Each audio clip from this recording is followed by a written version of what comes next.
just let us know. That'll be helpful. We requested people to write down on a card and give it. So, Poonam.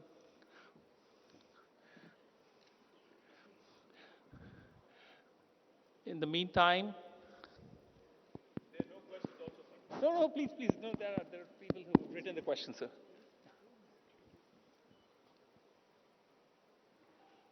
There are no questions. Poonam, you also have? Fine. Srinivas? Yeah, please come.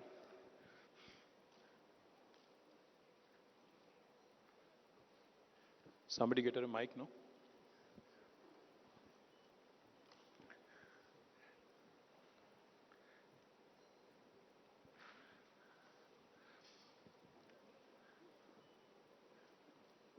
Obviously, you guys are not using digital technologies as much as you should. Papers being passed. I guess we have to get there soon. Absolutely, sir. Yeah, the question, sir, is Hyderabad is rapidly becoming the leading hub for MNCs and corporations. What steps would be taken by the HR community to be more inclusive and accommodating for top talent?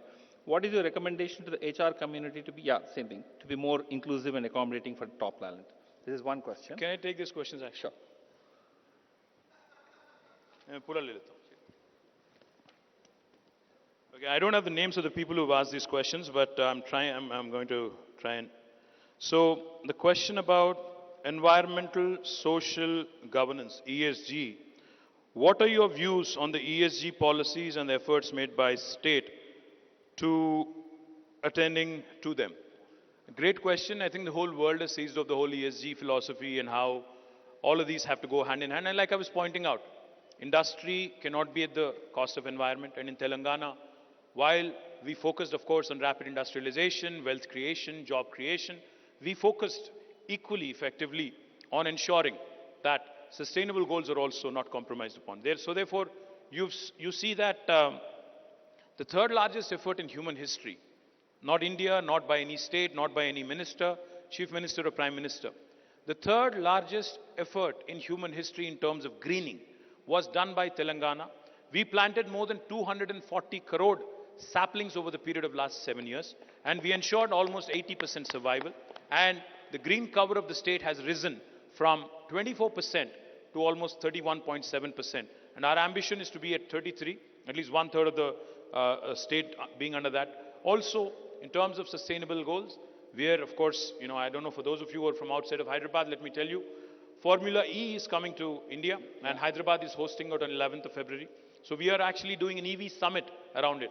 We believe in sustainable mobility. We believe in all the goals of sustainability and circular economy as well. So we are absolutely in sync with the whole ESG philosophy, and we'll continue to work on it. The other question that was asked is, what are the skilling initiatives of government of Telangana for the next 5 years? Great question. I see BVR Mohan Reddy Garu here. Mr. Mohan Reddy never ever, stops to remind me. He always reminds me wherever we meet.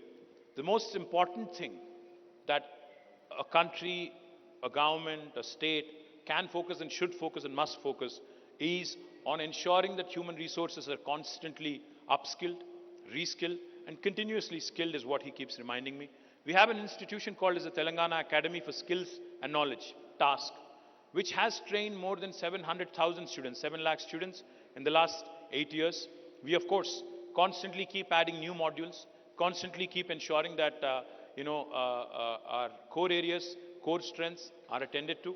But we are also inviting the best of private sector enterprises to come in and set up private universities. In fact, I'm happy to share that we are setting up India's largest life sciences university. We are also in pursuit of setting up an aviation university. We also have a number of universities focused on ensuring that continuous focus is brought to skilling and continuous effort is made to harness the potential of our youngsters.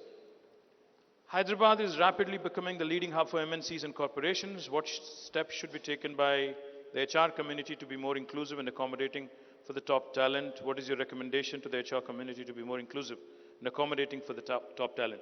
I think the one point I'd like to make quickly on talent is, see, I keep saying this and I can't say this enough. There are governments across the country in various states which have focused and have come out with some regressive policies to basically force the enterprises on local employment reservation. I call it regressive because of one simple reason. We have to think collectively as a country. See, an Indian who belongs to Kashmir or Kanyakumari should be able to have the latitude and the luxury to work anywhere in the country without any inhibition. He should not be stifled, he should not be inhibited. But at the same time, of course, we want locals to get more jobs. So what we have done, instead of taking that route where you are mandated to employ 75% or 80% locals, we have taken the other side. We said we'll take a progressive view, a positive outlook towards it. We appeal to all the enterprises out there. We tell them, if you want to come in and set up a campus or a factory in Telangana, we of course will provide you all the incentives. But if you employ locals, we will provide you additional incentives to 5% to 10%. So that kind of helps ensure that the locals get the much needed attention, the locals get the much needed employment opportunities. But having said that, it's a challenge because like I said, Hyderabad has that magnetic appeal. It's where the north of India meets the south of India. It's where paratha meets dosa. It's where biology meets technology. It's where data sciences marries life sciences. It's where the mangoverse meets metaverse. I can go on. So this city like Hyderabad, city like Bombay, city like Bangalore, they will continue to attract the best of talent from across the country and also across the world. So we need to be able to provide opportunities to the best of them, the top tier, the middle tier, and also the bottom tier, to ensure that an inclusive approach is taken toward this. And talking about inclusivity, what is the support available for PWD employment? Of course, our government actually has a very specific policy, not just for employment, but also for entrepreneurship. Women, physically disabled and challenged, all of them actually are given a special quota in our industrial townships, in our employment opportunities. There are reservations and there are government orders to ensure that they are enforced. So once again, I thank, one last question. What are the initiatives taken by government towards making Telangana a healthcare hub, and especially for the nursing community, who are the backbone of healthcare? Absolutely. In fact, pandemic has shown us the mirror. Pandemic has shown not just my government, but across the country and across the world, every government, how woefully inadequate our medical infrastructure is. We saw Governor of New York, Andrew Cuomo, lamenting how he doesn't have enough ventilators. We saw every prime minister across the nation, every president across the nation, trying to reach out to the vaccine manufacturers, to the pharmaceutical companies, trying to get as much as they can. So, with respect to the nursing community and healthcare requirements, let me tell you, we are doing some really, really pioneering things. Of course, Hyderabad is an important healthcare hub, not just for Telangana. In fact, we are an important healthcare hub for about 6 different states abutting us. Andhra, some part of Karnataka, some part of Maharashtra, some part of Chhattisgarh, and we also have some Odias coming here for their healthcare requirement.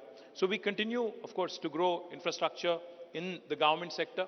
We are setting up 33 new medical colleges from the state of Telangana. We are also setting up 33 nursing colleges in each and every district in Telangana. We are setting up 4 super specialty hospitals in Hyderabad, each with 1,000 beds. And we are also setting up a 2,000 bedded hospital in the second largest town in Telangana called as Warangal. Now, nursing has been an important subject. While we have created institutions, we also have ensured that even courses, not just nursing courses, but also midwifery courses, are also given the prominence, so that more and more institutional deliveries happen, more and more better procedures are adopted in the state. We also have ensured that during the pandemic, we have given additional incentives to our nursing staff, to our health workers, so that they are incentivized in working in dangerous times and in terms of crisis as well. I can go on, but I think for paucity of time, I'll stop here. I once again thank the entire team of NHRD for giving me this wonderful opportunity to meet with you. Jai Telangana. Thank you, sir.